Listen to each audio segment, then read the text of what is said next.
आपके पास ज़रिए आते हैं, ज़राए होते हैं जिनसे आप फ़ायदा भी हासिल करते हैं, नुकसान भी हासिल करते हैं। अच्छा, आज का दिन शायद बहुत, अब ये देखें, अभी जो मैंने चीज़ अभी देखी, आप लोग शायद यकीन ना करें।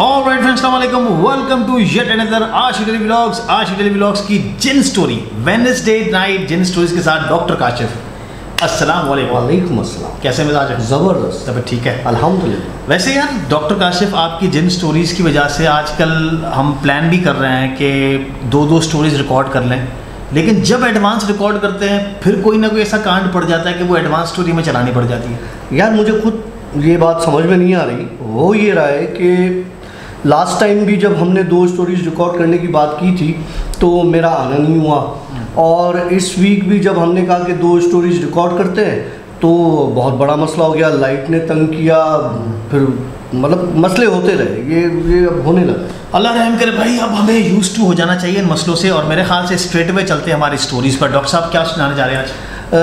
वैसे देखिए, आज मैं आपको बता रहा हूँ, आज है संडे और हम संडे को लाइव सेशंस करते हैं, और उसके बाद जो है हम एक जिन स्टोरी रिकॉर्ड करते हैं। तो आज मैं आपको किस्सा भी बताता हूँ जो आज हमारे साथ हुआ, हमारे साथ मतलब जो मेरे साथ हुआ, जो मैंने देखा आपकी छत पर, जो हमने लाइव सेशन में भी बात की थी। तो मैं सोच रहा हूँ कि वो किस्सा अब जो है आप लोगों को बता ही देना चाहिए। पर मतलब ऐसी क्या चीज़ थी, मतलब तूने देखी मैंने नहीं देखी? हाउ इज़ इट पॉसिबल यार? मुझे भी वो दिखा दे इशारा कर आशिफ भाई। यार मैंने जानबूझ के नहीं। अच्छा, तुमने उस तरफ देखा भी, मुझे लगा कि शायद तुमने कुछ नोट किया है, लेकिन तुम नॉर्मली उधर देख रहे थे और फिर वापस मुझसे बातें कर रहे थे, और तुमने देखा कि मैं तुम्हारी जो छत पे एक टायर पड़ा हुआ है उस तरफ मेरी कितनी बार नज़र गई होगी। अच्छा, अंधेरा बहुत ऊपर घुप अंधेरा है, और मैंने इतना फोकस नहीं किया कि मतलब तू उधर देख रहा है या कोई चीज़ है। हाँ, लेकिन इतना तो नज़र आ रहा था ना कि हम एक दूसरे के सामने बैठे हुए हैं। बराबर वाले घर के ऊपर से जो सोलर की लाइट आ रही थी और जो तुम्हारे पास से नीचे से आ रही थी, तो इतना तो नज़र आ रहा था। लेकिन मैं बताता हूँ हुआ क्या। भाई हुआ ये कि हम पहले इसी स्टूडियो में बैठे हुए थे, हमने सोचा कि रिकॉर्ड करते हैं जिन स्टोरीज़, तो लाइट आने का नाम ही ना ले, क्योंकि हम गर्मी में, यहाँ पे इतनी गर्मी होती है कि हम बैठ नहीं सकते, तो एसी ऑन करके बैठना पड़ता है, क्योंकि फ़ैन मैन ऑफ करना पड़ता है हमें, नहीं तो अदरवाइज साउंड आता है। फिर उसके बाद हुआ ये कि जी हम जो है वो चले गए छत पर। हमने कहा यार चले छत पे, पहले हम ड्राइव पर चले गए, फिर हम छत पे चले गए। फिर जब हम छत पर गए तो हुआ ये कि हाँ, हुआ ये कि ये क्या करता है तू? पिछली स्टोरी में भी तूने सस्पिशियस ऐसी 2 चीज़ें छोड़ दी थी। लोग बोल रहे हैं कि यार ये क्या मसला है, डॉक्टर काशिफ हंसे क्यों थी यहाँ देखकर वहाँ देखकर, क्या सीन हो रहा है? वो सीन आपको बाद में पता चल जाएगा, सस्पेंस। अच्छा, हुआ ये कि ऊपर जब हम बैठे हुए थे तो वहाँ पर इनकी छत पर एक बड़ा गाड़ी का टायर पड़ा हुआ है, वीगो का टायर है मेरे ख्याल से उसका पड़ा। तो हम आपस में बात कर रहे थे, तो पहले तो मुझे ऐसा लगा कि कोई चीज़ हमारे पुराने स्टूडियो से निकल के वो उस छत पर आई है, मतलब जो हमारा पुराना स्टूडियो है वहाँ से निकल के उस तरफ आई है। लेकिन कुछ देर के बाद जैसे काला कुत्ता, लिटरली काला कुत्ता, वो छत पे उस टायर के इतराफ में यूं भागने लगा गोल। और ये चीज़ मैंने एक बार नहीं, ये चीज़ मैंने 4-5 बार देखी वहाँ पर। मतलब भागता, आशी तुम्हारे पास एक कुत्ता हुआ करता था। मेरे पास तो नहीं, बचपन से कुत्ते होते नहीं, लेकिन एक कुत्ता, जो आखिरी कुत्ता जो तुमने रखा था, जर्मन शेफर्ड था। हाँ, जिसमें ब्लैक शेड ज़्यादा था। हाँ, वो क्या है? वो मेरे ख्याल से हमने किसी को गिफ्ट कर दिया था। फिर जिंदा है? आई डोंट नो, तो बहुत पुरानी बातें, मर चुका होगा अभी तो। आशी ब्लैक कुत्ता था। मैंने ये सवाल इसलिए पूछा कि मुझे लगा कि कहीं वो कुत्ता ना हो या उससे रिलेटेड कोई चीज़ ना हो, लेकिन वो था कुत्ते की शक्ल का और कुत्ते की साइज़ का, और बाकायदा यूँ घूम रहा था टायर पे, घूम के दोबारा स्टूडियो में पुराने में, फिर वहाँ से फिर वापस आए, फिर कोई आवाज़ नहीं, कोई कुछ नहीं। ये अभी का एक डेढ़ घंटा पहले का किस्सा मैं आपको बता रहा हूँ। उस वक्त मैंने नहीं बताया क्योंकि मुझे ये लगा कि फिर तुम बोलोगे यार चल नीचे चलते हैं या कुछ भी। तो मैं तो छत पे अकेले जाके बैठता हूँ काफ़ी देर, वहाँ पर जो मेरा टैंक वाला पोर्शन है वहाँ बैठ के स्क्रिप्टें बनाता हूँ, कुछ प्लान्स करता हूँ, मतलब चल स्टोरी सुना यार, छोड़ डरा नहीं यार। चले, लोग मुझसे पूछते हैं कि यार आपके फोर फादर से कोई आपके साथ ऐसी चीज़ चलती आ रही है या कोई ऐसी कोई बात है या आपके एंसेस्टर्स से कोई ऐसी चीज़ चलती आ रही है कि आपको ये चीज़ें नज़र आती हैं। मुझे खुद क्यूरियोसिटी थी इस चीज़ की और मैं इस चीज़ के पीछे बहुत भागा हूँ। अच्छा ठीक है। और इस चीज़ के पीछे भागते मैं एक जगह पर पहुँच गया, और वो जगह ये थी कि जब हम गांव गए थे, काफ़ी पुरानी बात है, जहाँ से मैंने आपको बताया था कि वो जो औरत मुझे नज़र आती थी। हाँ बिल्कुल ठीक है, सही है। लेकिन उससे पहले से ये किस्से हैं जो कि मेरे बाबा ने मुझे बताए कि गांव में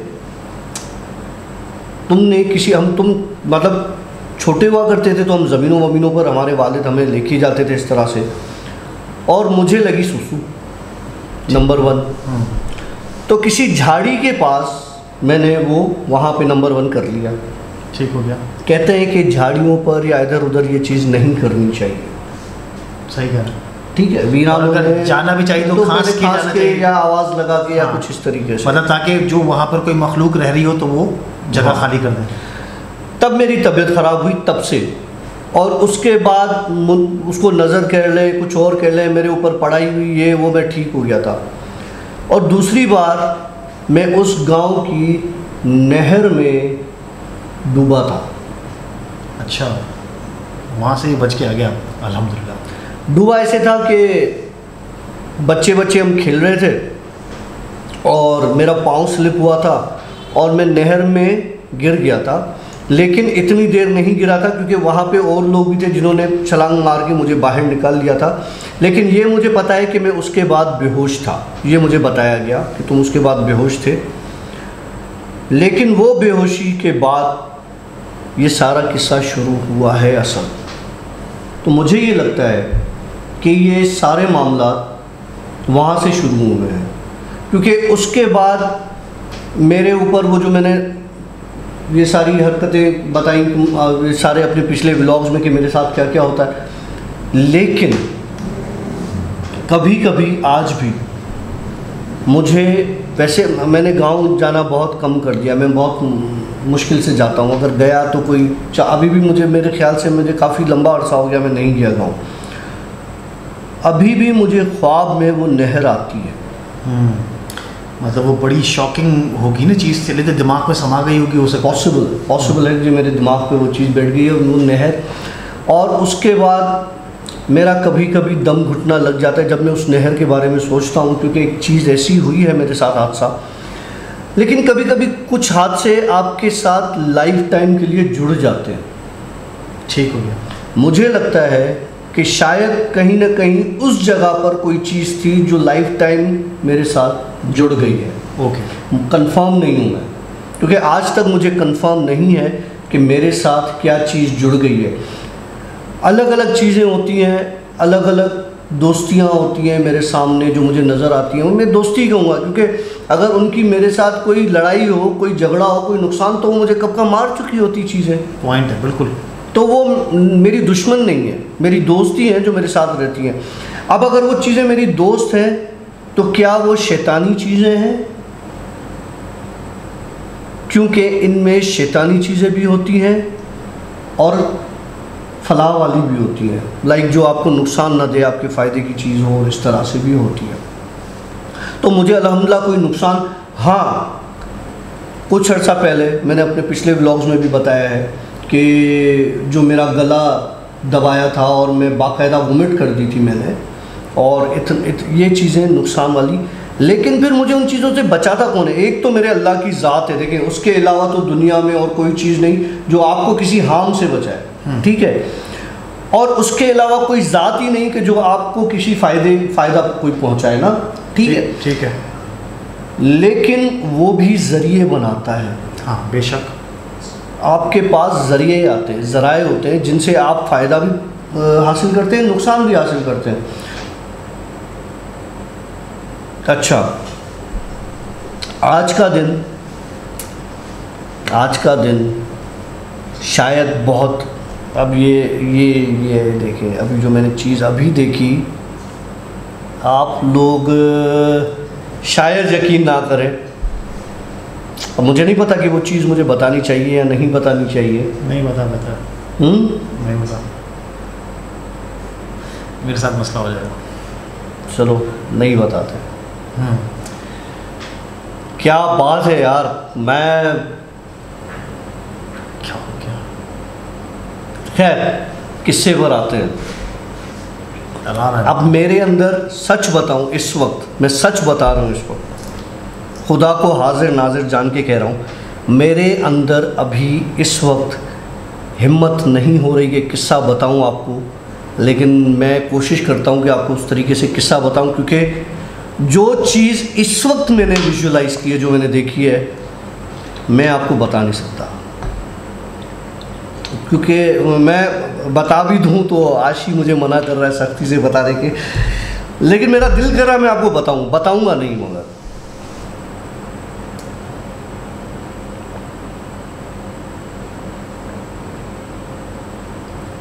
वैसे ट्रूली स्पीकिंग मुझे कंटिन्यूस एक आवाज़ सी आ रही है, जैसे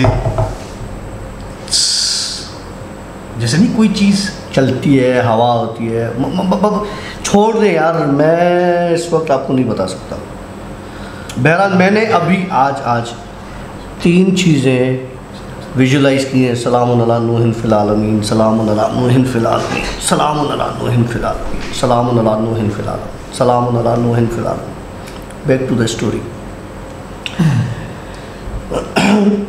हुआ ये कि मैं हॉस्टल में, अपने पुराना किस्सा बताता हूँ,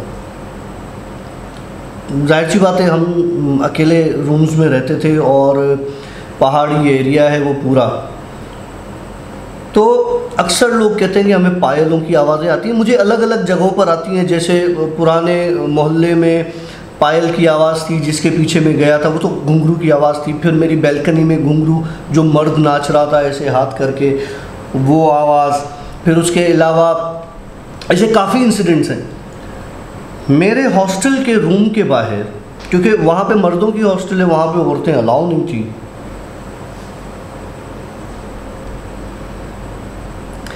वहाँ पे अच्छा, इसलिए मैं कंटिन्यू अब कैमरा में देख रहा हूँ, मैं अब इधर उधर नहीं देख रहा। तो वहाँ पे सिर्फ लड़कों की बॉयज़ हॉस्टल है, तो वहाँ पे लड़कियाँ अलाउ नहीं आ सकती। मुझे ऐसा लगा मेरे उस हॉस्टल के रूम के दरवाजे के बाहर कोई चल रहा है और बिल्कुल हल्की सी, जैसी इस वक्त पायल की आवाज़ है, वैसे बिल्कुल हल्की सी पायल की आवाज़ उस वक्त आ रही थी। अच्छा, मुझे जाहिर सी बात है थोड़ा सा गुमान हुआ कि यार इस वक्त रात को इतनी लेट, और हॉस्टल में कोई लड़का, मतलब अपना कोई हिसाब किताब वाला चक्कर तो नहीं है, कोई लेकर आ गया हो कोई। बहरहाल मैंने उस चीज़ को इग्नोर किया, मैंने उस चीज़ पे कोई ध्यान नहीं दिया। थोड़ी देर के बाद वो आवाज़ फिर आना शुरू हो गई। अच्छा, उसमें क्या हुआ, अब वो जो पायल की आवाज़ थी ना, जो बिल्कुल कम आ रही थी पायल की आवाज़ थोड़ी सी, अब उसके साथ वो चूड़ियाँ बजने की आवाज़ शुरू हो गई। तो हल्की हल्की चूड़ियाँ, जिस तरह शीशे की चूड़ियाँ होती हैं ना, और कोई कलाइयों को ऐसे ऐसे करता है तो वो बजती हैं, तो इस तरह से चूड़ियों के बजने की आवाज़ वो आ रही थी।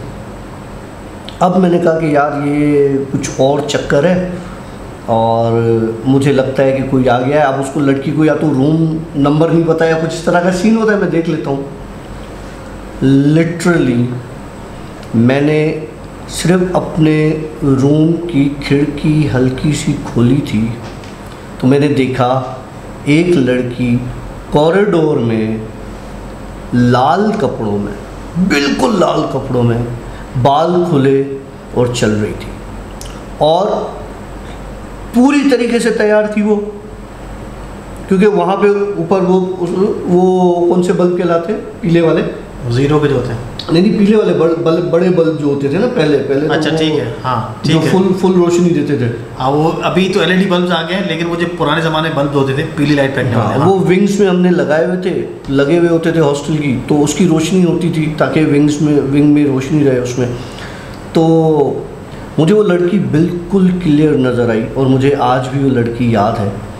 वो इतनी खूबसूरत लड़की थी और उसके हाथों में चूड़ियाँ, जो कि वो बाकायदा जब चल रही थी तो उसके हाथ इस तरह से नहीं वो कर रही थी, उसके हाथ नीचे ही थे, नाक की सीध में जाती थी। एक विंग की एक एज से और दूसरी एज तक वो चल के आती थी और जो है वो उसी में उसकी चूड़ियों की और हल्की हल्की पायल की आवाज़। मुझे नहीं पता उसने मुझे कब नोटिस किया, क्योंकि जब मैंने उसे देखा तो मैं देखता ही रह गया, क्योंकि मुझे समझ में नहीं आ रहा था कि ये लड़की हॉस्टल में आई कैसे। अब मुझ में ये हिम्मत भी नहीं हो रही थी कि मैं दरवाज़ा खोल के उससे पूछूं कि किससे मिलने आई हो।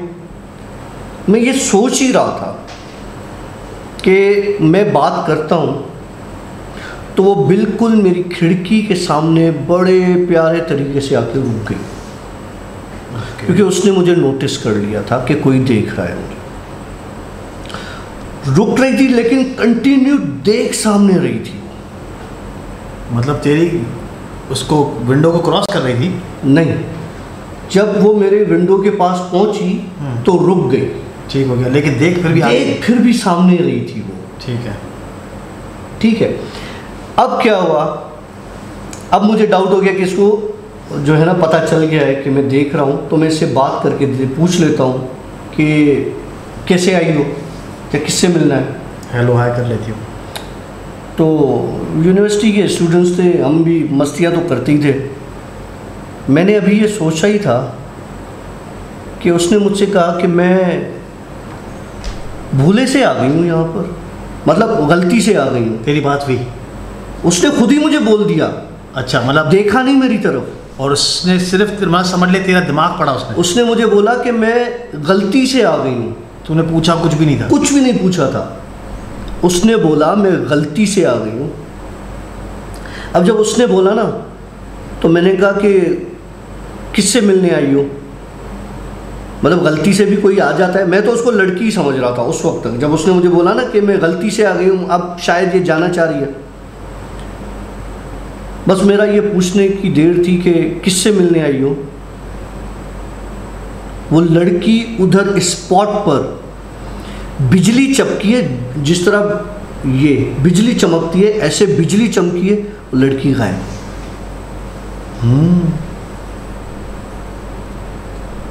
उसके बाद फिर कभी नजर आई? नहीं, कभी नहीं आई।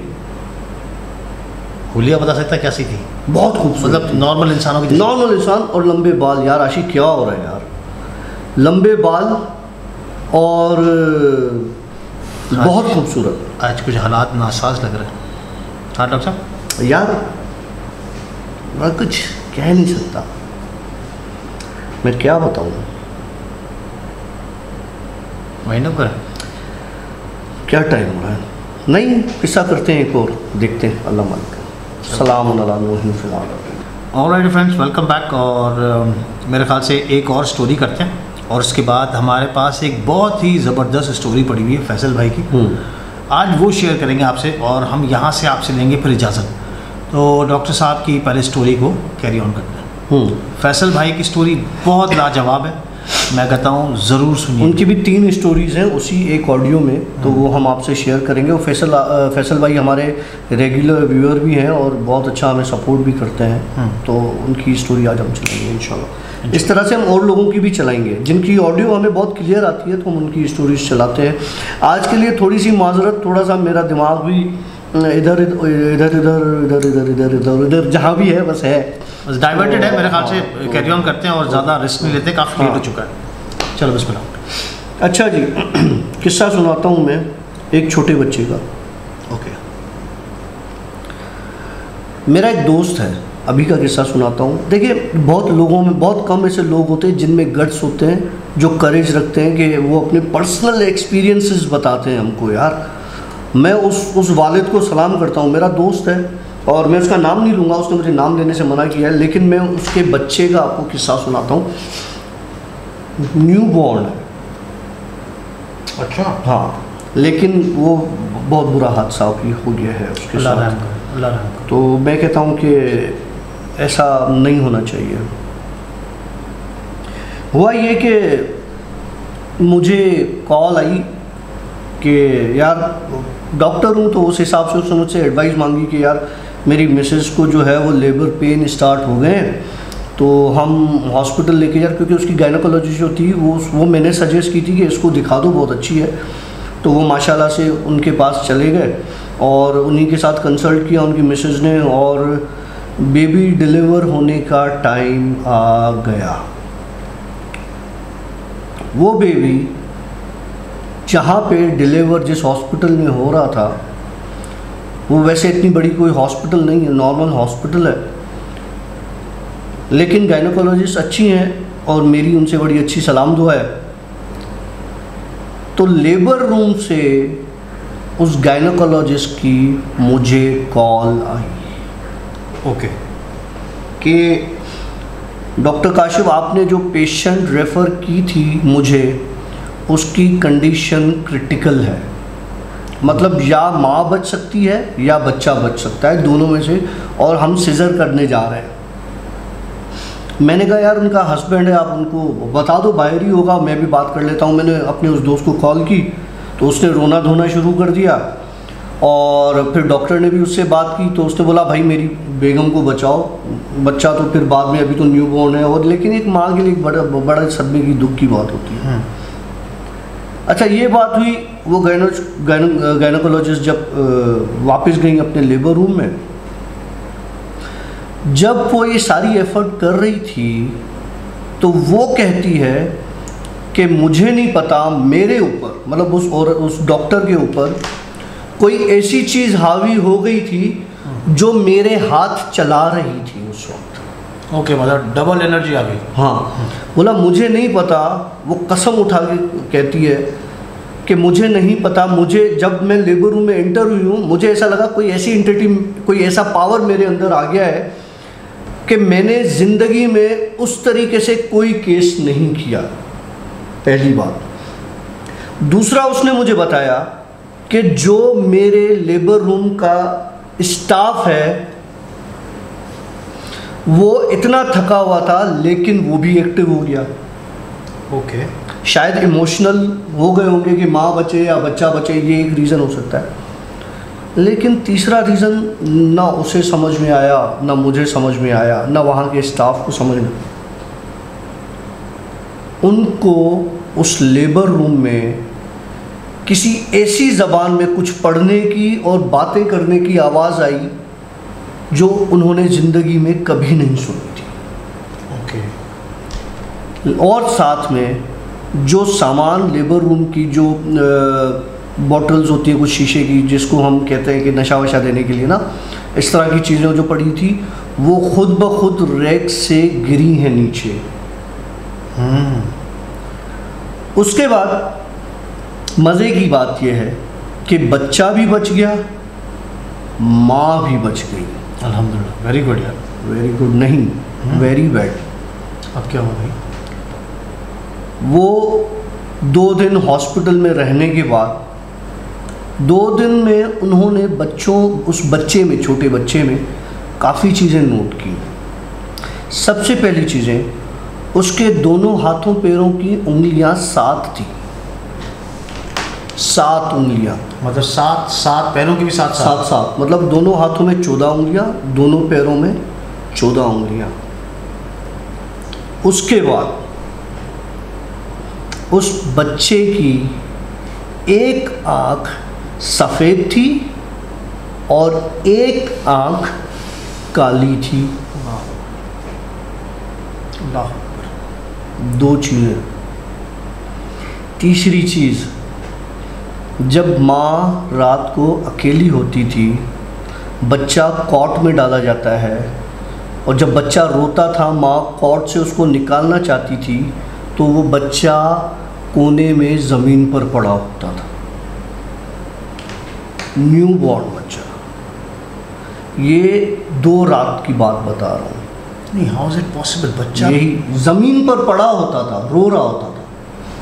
कॉट से हटकर जमीन ही पड़ा होता था। कॉट इतना ऊंचा तो होता है यार, और न्यूबॉर्न बच्चा कैसे जाएगा यार नीचे? लेकिन एक और स्ट्रेंज चीज थी ना उसमें, बच्चे के कपड़े वपड़े सब उतरे हुए होते थे। अच्छा। खैर, इन्होंने किसी से मशवरा किया, कोई दम वम कोई पढ़ाई वढ़ाई करवाई, इनको समझ में आ गया कि ये किस्सा भाई हमसे तो जोर है। तीसरे दिन घर गए। घर जाने के बाद वो जो तीसरी रात थी घर की, वो उन पे कयामत थी, कयामत। बच्चा रात को किचन में, न्यूबॉर्न बच्चा किचन में जला हुआ मिला। ओए होए होए होए होए, तो नहीं बचा वो। तो बस। अब उसमें क्या राज था, क्या मसलहत थी, किसने उठाया, किसने जलाया? 3 दिन का बच्चा। उसकी कोई मंतक पता नहीं चली? कुछ नहीं। माँ भाई रोने की आवाज़ है, रोने की आवाज़ भी नहीं आई। घर में दादी है, दादा है, उस जो बच्चा मर गया उसका, मतलब उस मेरे दोस्त का बाप है, उसकी माँ है, उसकी एक अनमेरिड बहन है और 2 भाई हैं जो शादीशुदा हैं, उनके भी बच्चे हैं। किसी ने कुछ सुना हो, किसी ने कुछ नहीं सुना।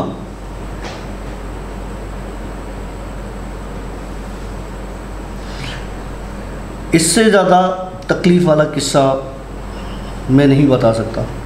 और आज मेरे ऊपर अजीब कैफियत है और अजीब चीज़ें हैं, और मैं ज़्यादा आज जो है वो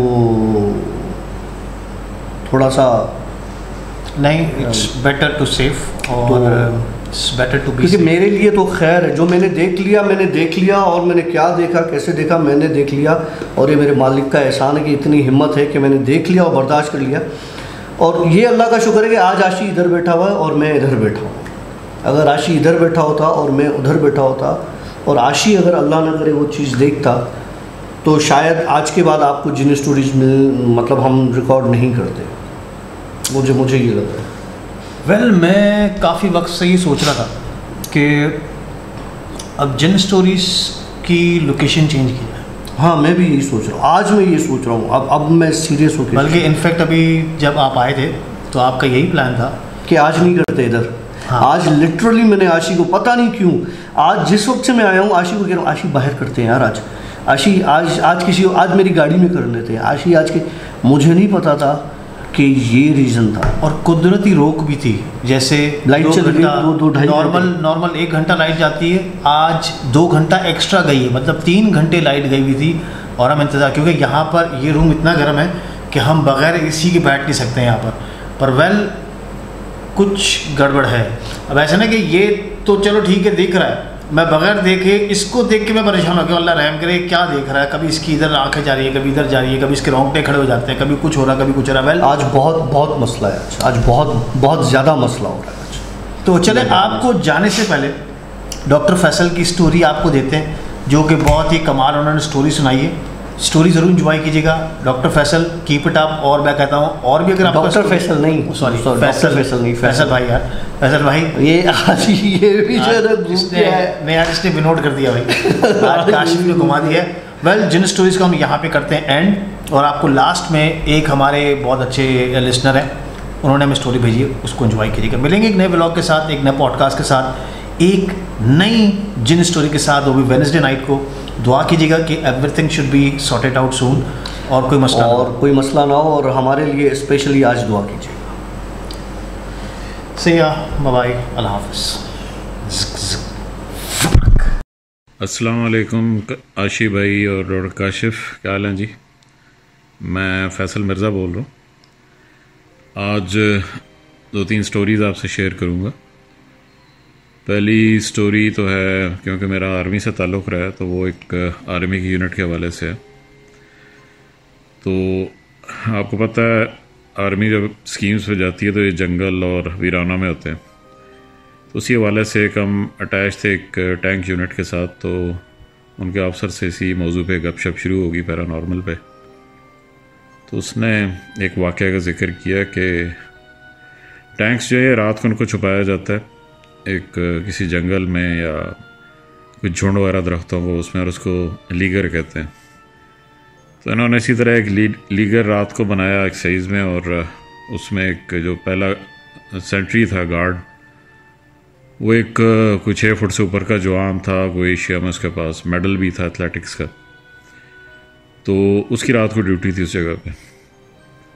तो सुबह उसको जब दूसरा गार्ड रिलीव करने के लिए गया तो देखा कि वो ज़मीन पे नीचे पड़ा हुआ था। तो इसने उठाया उसको कि भाई किस चक्कर में? तो उसने बोला यार चक्कर वक्कर कोई नहीं, मुझे तो अभी तुमने उठाया तो मैं होश में हूँ। तो उसने रात का वाक़या ये बताया कि रात को एक साइड से चांदनी रात थी, तो एक लड़की आई और उसके हाथ में बर्तन था दूध का।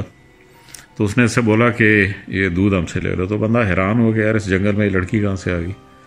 बहरहाल उसने कहा कि भाई हमारा तो अपना आर्मी का होता है मामला, तो हम तो नहीं बाहर से दूध वगैरह लेते। तो उसने दोबारा गुस्से से उसको बोला कि ले लो। जब उसने फिर इनकार किया तो कहता है कि मुझे उसने एक थप्पड़ दिया, बस उसके बाद मुझे होश नहीं रही। तो उसके मुंह पे ना थप्पड़ का पूरा हाथ का निशान बना हुआ था बेचारे के, और वो उसकी फ़िज़ीक जो थी वो ठीक ठाक, अभी एशिया का मेडलिस्ट हो बंदा। तो ये उसने एक वाक़या सुनाया। दूसरा एक और वाक़या कि एक कमांडो था, उससे मेरी गपशप लग रही थी इसी मौजू पे। तो हंगू एक जगह है केपी में, तो उसके पहाड़ों में उस वक्त इनकी ड्यूटी थी कमांडोज़ की। तो ये आदमी ने बताया कि रात को उसको गार्ड ने जगाया और वो पहाड़ की एक चोटी सी थी उस पर थे।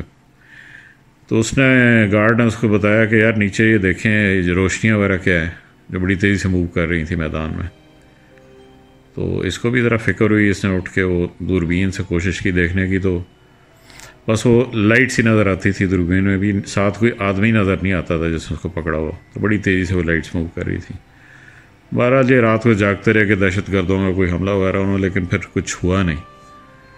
सुबह इन्होंने फिर लोकल से पूछा कि यार इस तरह इस इलाके में क्या मामला है। तो उन्होंने कहा यार दहशत गर्द तो इस साइड पर कोई नहीं है, ये जिन्नों के हम इलाका गिनते हैं इसको, और इस तरफ हम भी नहीं जाते हैं स्पेशली रात को। तो कोई उनकी शादी वादी या कोई इस तरह का मामला होगा। तीसरा वाक़या जो एक दफ़ा मैंने आपसे आईजी साहब का जिक्र किया था उन्हीं का। तो प्री पार्टीशन डेज़ में दरिया जमुना के आसपास कोई ये जो लेदर टैनरीज होती हैं उस साइड पे ये शिकार वगैरह खेले जाते थे आईजी साहब। तो इनके साथ इनका एक मदद के लिए एक चमार भी जाता था, वो भी इसको शिकार का शौकीन था, तो राइफ़ल इनके पास अपनी थी। तो एक दिन ये इसी तरह शिकार पे निकले तो चमार इधर उधर ऊपर नीचे दरिया के घूमा, और उसने फिर बताया कि यार ये जो एक जगह है उसको जगह कहते हैं जिन्नों वाली मस्जिद का इलाका। तो वो उस जगह एक मगरमच्छ है बहुत बड़ा जो दरमियान में एक आइलैंड है, उस पर मुँह खोल के पड़ा हुआ है। तो वो बड़ा अच्छा शिकार रहेगा, फासला भी ज़्यादा नहीं था किनारे से। तो वो जो पॉइंट था उसमें एक साइड पे एक मस्जिद थी छोटी सी, और उसका जाने का जगह एक ही थी, एक ही दरवाज़ा था और उसका कोई आउटलेट नहीं था। तो ये उधर पहुँचे तो इन्होंने उसका निशाना रखा मगरमच्छ पे और वो गोलियाँ मारते रहे, लेकिन वो ना मगरमच्छ हिला और बिल्कुल करीब के फासले से गोली भी कोई ना लगती। तो इन्होंने दोबारा एक नया डब्बा खोला आईजी साहब ने और उसमें दोबारा गोलियां भरी राइफ़ल में। तो मीनवाइल पीछे से ना कोई बंदा उसकी शाउट करने की आवाज़ है, मुड़ के देखा तो एक आदमी मस्जिद में से निकला और इनकी तरफ तेज़ी से आया और गुस्से में था बहुत ज़्यादा। तो उसने कहा कि मेरा मगरमच्छ है, इसको ख़बरदार, तुमने कोई नुकसान पहुंचाने की कोशिश की, उधर से चले जाओ तुम लोग, फिर नज़र ना आना मुझे इधर। तो मीनवाइल उसने जो डिब्बा था नया खुला हुआ उसको किक मारी और वो डिब्बा जो है नीचे दरिया में जाके गिर गया।